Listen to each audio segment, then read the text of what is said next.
I took a class on Dutch oven cooking from a fellow named David Jones. And that was an interesting class because basically we kind of sat around his cooking fire and his cooking table, and he talked while he cooked.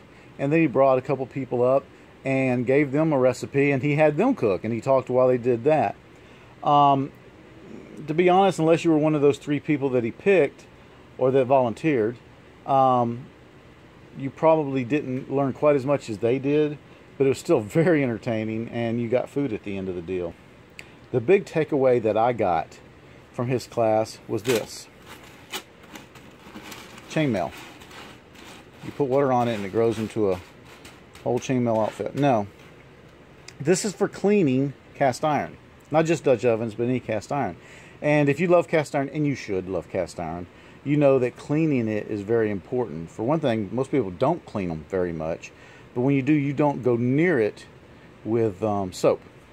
And steel wool's okay. I use salt and hot water, but he said that somebody had, I think it said his wife had mentioned using chainmail one time, and he said, there's no way I'm going to mess up the seasoning on my pan. And she said, no, chainmail will clean, but it will not mess up the seasoning. And he tried it, and he was right. And he sold these there, but he sold out before I could get one, so I had to order this off Amazon. But I thought that was a really neat tip. I had heard that before, but you know, I didn't know how true it was, and I think coming from him that it was probably very true. He talked about using your barbecue grill for more things than just barbecuing. He said if you can outside, use your grill. If you season cast iron, don't use the oven inside, use the grill. You need to season in the 400, 500 degree range, and that's perfect for your barbecue grill. He talked about and showed us how to do the briquette plan for cooking, and on a Dutch oven. And one thing that I didn't know, and this is stupid, you're going to roll your eyes, I didn't know this, but my Dutch oven does not have legs. His all do. So I asked, well, what's the deal? And he said, well, did it come with a trivet? And I said, yeah, it came with a trivet. He said, you're supposed to be using it. I had no clue I was supposed to be cooking using that trivet. I was using the trivet to put the pot on the table. You got to get your Dutch oven up. I have been laying my Dutch oven on the coals, and that's a no-no. You want it up off the coals, so that you can do your briquette plan. So, you know, I was probably the dumbest guy at this class. But it was a very, very good class.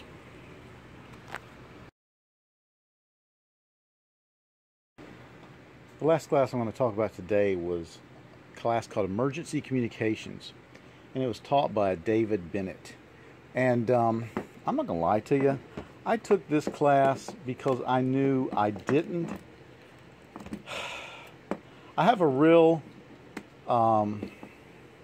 education deficit when it comes to the radios. I am not interested in them, and therefore I don't know much about them. And I recognize that deficit and that I needed to do something about it. So I took the class.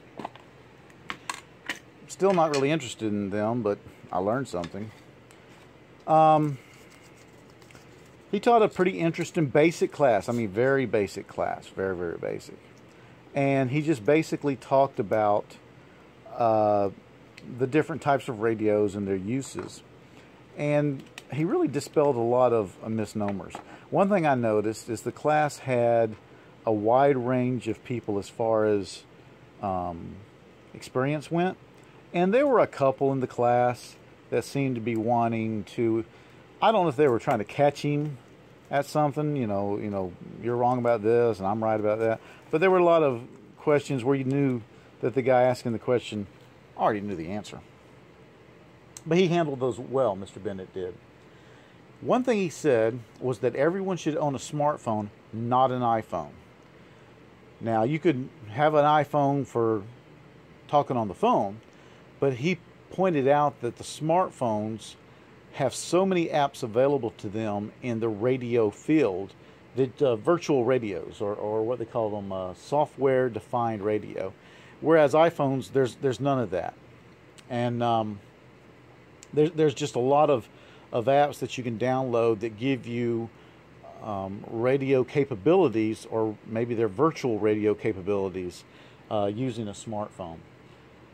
He talked about CBs. Remember CBs? He said everybody should have a CB, but nobody should talk on their CB. CBs are unsecure. You have no idea who's on there. And therefore, you don't know who you're talking to. He said they were a great source of intel, but not to talk on them. Listen, but don't talk. And I agree heartily. I carry a CB in my trunk of my car, turn it on every now and then, make sure it still works. And you know, they're good on the road to find out, you know, if there's something up ahead that the truckers know about. You know, there's a stoppage or a wreck or something. But you know, he said not to talk on them. He did say that if you're interested in radios, you should go ahead and get your ham license, even if it's going to be a while before you really get into it, even if you're not going to get into it, you know, full bore. And if you're going to get a ham radio and get into the licensed radios, that you need to do it, because he said these things are not something you can buy, put on a shelf, and then after SHTF or some terrible natural disaster, turn them on and expect them to work correctly. He talked about how even the most basic radio has so many functions, and you need to use them to learn them. And I'm sure he's right about that. The biggest takeaway that I got from Mr. Bennett's class was the story he told about his father. This was a very recent happening. The hurricane down in Florida, Irma. His dad lives down there. He's in his 80s. And Mr. Bennett lives up in South Carolina, North Carolina, somewhere.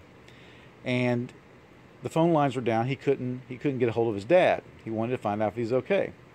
Well, he had thought ahead, and in the years prior to now, he had developed relationships with some other ham radio operators in the area near his father. So after the lines went down post-Irma, he contacted a couple of these people. One of them lived only 4 miles away from his dad. But what the guy did is he got up and went the 4 miles, drove, walked, I don't know. But a few hours later, Mr. Bennett got a call on his ham radio and said, "Hey, I saw your father. I went in your father's house. He wouldn't come home with me. He's got this damage, but he's okay. And, you know, he's a hard-headed old SOB, and he won't come home with me, but he's okay. And I'm going to continue to check on him every day." Well, wow, what a great thing to have in a situation like that, where you're worrying about a parent or a child or a friend or a loved one, that you can call up somebody using an alternative method when the other lines are down, and they can check on them. I think that's wonderful. And to close this out, I have my own little story about ham radio operators. Back last century, I was somewhere in the Pacific, tooling around on the USS Denver, and had a family emergency come down. And the Red Cross, you know, notified me that something had happened in my family, a death had occurred. And I was able to go up to the radio room, down to the radio room, I think, and I was able to speak to my father via the Mars radio system. And I forget what Mars stands for.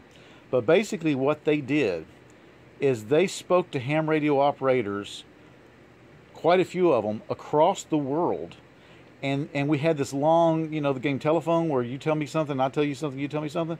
And in that way, I was able to speak to my father. I don't know how many radio operators were involved, but they're all civilians, and they're all doing it just out of the goodness of their heart. And I was able to speak to my dad. Now, this was pre-cell phone, pre-satellite phone. This is in the 80s. And I was able to do it for free. The Mars Radio fraternity set this up. And that was wonderful. And back then, that was a great thing to have. So I echo Mr. Bennett's kudos for that facet of ham radio operators. Anyway, it was an interesting class. Most of it was above my head, and I knew that. It's still a area that I have a deficit in, an area that I have a learning disability, self-induced, and I do need to fix that. Oh, and for all you Bofong lovers, he echoed that the Bafong was the best radio for most people to get.